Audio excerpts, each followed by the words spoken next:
Salut à tous les amis, aujourd'hui petit bricolage avec des LED et des palettes pour fabriquer un tableau lumineux, ma foi, bien stylé. Allez, on perd pas de temps, c'est parti pour voir comment je l'ai fait.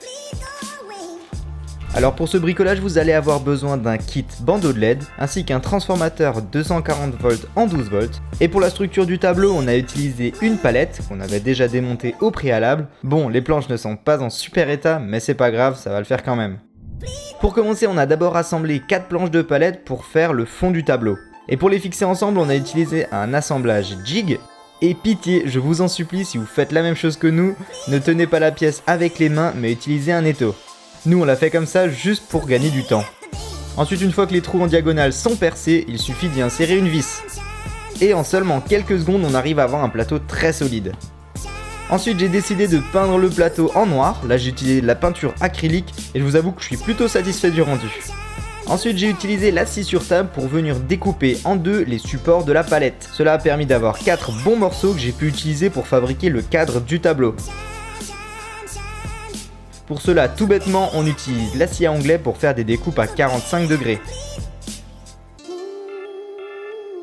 Et pour le coup, l'avantage de la scie à onglet Bosch, c'est qu'elle peut se pencher des deux côtés.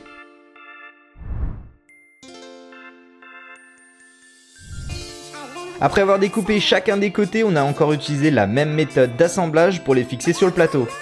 Et pour que ce soit un tout petit peu plus solide, on y a ajouté un peu de colle.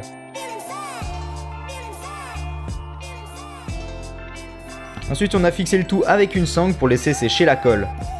Quelques heures de séchage et c'est parti pour le ponçage. Vous doutez bien que c'est du bois de palette, donc le ponçage est obligatoire.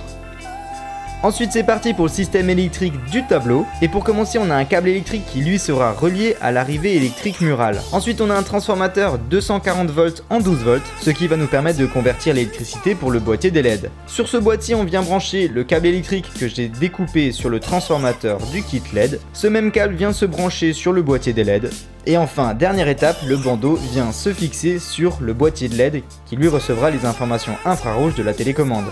Après avoir mis en place le système électrique, j'ai fixé 2 tasseaux avec mon agrafeuse. Et enfin, l'étape cool à faire, c'est de dérouler le bandeau sur le tasseau. Si vous avez des problèmes d'adhérence, utilisez un petit peu de colle forte. Là, j'avais assez de place pour pouvoir faire 2 lignes, ce qui me permet d'avoir plus de luminosité. Et enfin, arrivé au bout, j'ai pu couper le bandeau de LED. C'est fait pour, ne vous inquiétez pas. Premier test du bandeau, tout se passe très bien. Et pour éviter que les câbles bougent, je les ai collés avec un petit peu de colle chaude. Et c'est parti pour découper le profil de la ville.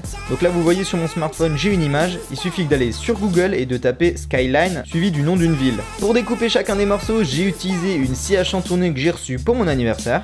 Et croyez-moi, c'est vraiment pratique pour les toutes petites découpes. Si vous n'avez pas de scie à chantonner, vous pouvez toujours utiliser une scie sauteuse. Une fois chacun des morceaux découpés, je suis tout simplement venu les coller sur les tasseaux. Et la colle suffit largement à maintenir les morceaux en place. Pour fixer le tableau au mur, j'ai inséré 2 vis aux extrémités du tableau et je les ai reliées avec un câble électrique assez solide. Voilà, maintenant le tableau est terminé, il est temps de le fixer au-dessus de mon lit. Alors pour commencer, j'ai dû enlever l'ancienne lampe que j'avais fabriquée dans une ancienne vidéo. Ensuite, j'ai utilisé un niveau pour que le trou soit aligné, une cheville et un crochet en métal pour éviter que le fil ne se décroche. Il ne reste plus qu'à brancher le câble sur le domino et c'est terminé. Voilà, on arrive déjà à la fin de cette vidéo, j'espère qu'elle vous aura plu. Pensez au pouce bleu et à vous abonner si c'est pas encore fait. Et puis en attendant la prochaine vidéo, prenez soin de vous et bon bricolage à tous. Ciao!